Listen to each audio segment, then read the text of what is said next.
वीरविंशतिकाख्यं श्रीहनुमत्स्तोत्रम् लाङ्गूलमृष्टव्यदम्बुदि मध्यमार्गमुत्प्लुत्ययान्तमरेन्द्रमुदो निदानम् अस्वालितस्वकभुजस्फुटिताद्रिकाण्डं त्राड्मैथिलीनयननन्दनमद्य मध्ये निशाचरमहाभयदुर्विशत्यं घोराद्भुतव्रतमियं यददश्चचार पत्ये ददस्य बहुधा परिणामदूतं सीतापुरस्कृततनुं हनुमन्तमीडे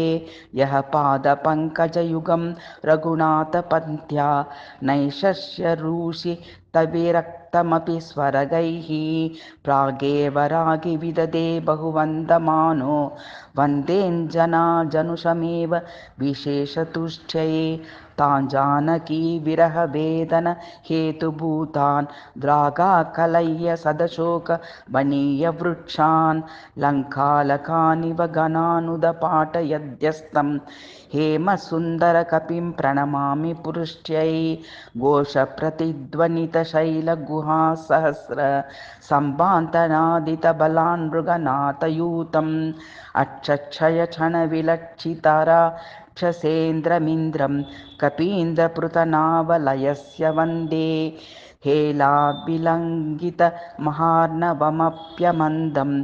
दुर्नद्रद्राविहति वीक्षतराक्षसेषु स्वं मोदवारिधिमपारमिवेक्षमाणं वन्देऽहमक्षयकुमारकमारकेशं जम्बार्जित्पसबलम्बितपाशबन्धं ब्रह्मानुरोधमिव तत्क्षणमुद्वहन्तं रौद्रावतारमपि रावणदीर्घदृष्टि सङ्कोचकारणमुदारहरिं भजामि दर्पोन्नमन्तिश्चरेश्वर मूर्धचञ्चत्कोटिरचुम्बी निजं बिम्बमुदीच्य हृष्टं पश्यन्तमात्मभुजयन्त्रणपिष्यमान तत्कायशोणितनिपातमपेक्षिवक्षः अक्षप्रभृत्यमरविक्रमवीरनाशक्रोधादिव द्रुतमुदञ्चितचन्द्रहासं निद्रापिताभ्रगणगर्जनघोरघोषैः संस्तम्भयन्तमभिनौमि दशास्यमूर्तिम् आशंस्यमानविजयं रघुनाथधाम शसन्तमात्मकृतभूरिपराक्रमेण दौते समागमसमन्वयमादिशन्तं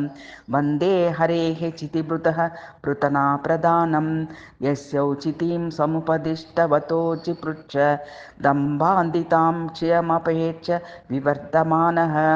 नक्तञ्चराधिपतिरोषहिरण्यरेता लङ्कां दिदक्षुरपतत्तमहं वृणोमि क्रन्दन्निशाचरकुलां ज्वलनावलीलैः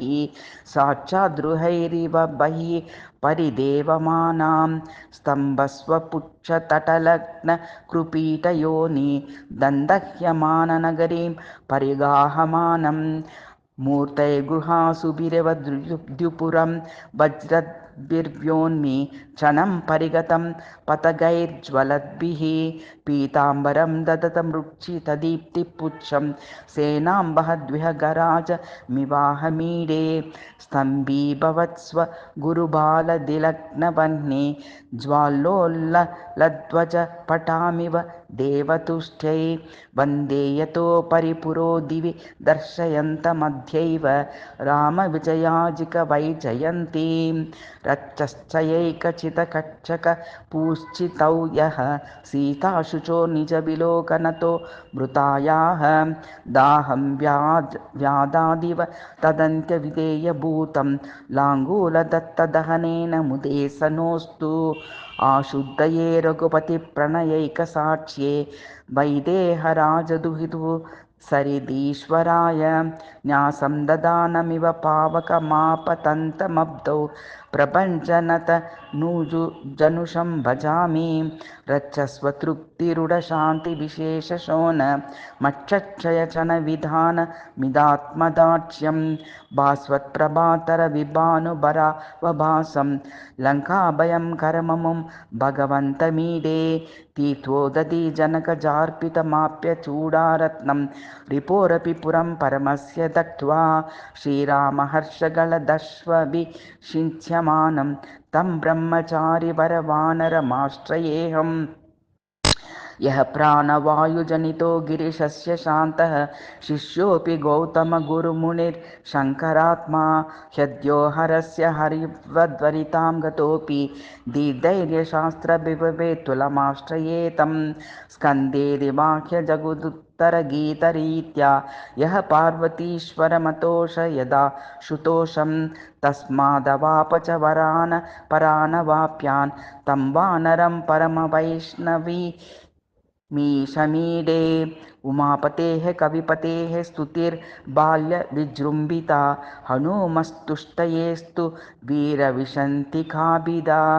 इति श्रीकविपत्युपनामकोमापति शर्मद्विविरचितं वीरविंशतिकाख्यं श्रीहनुमत्स्तोत्रं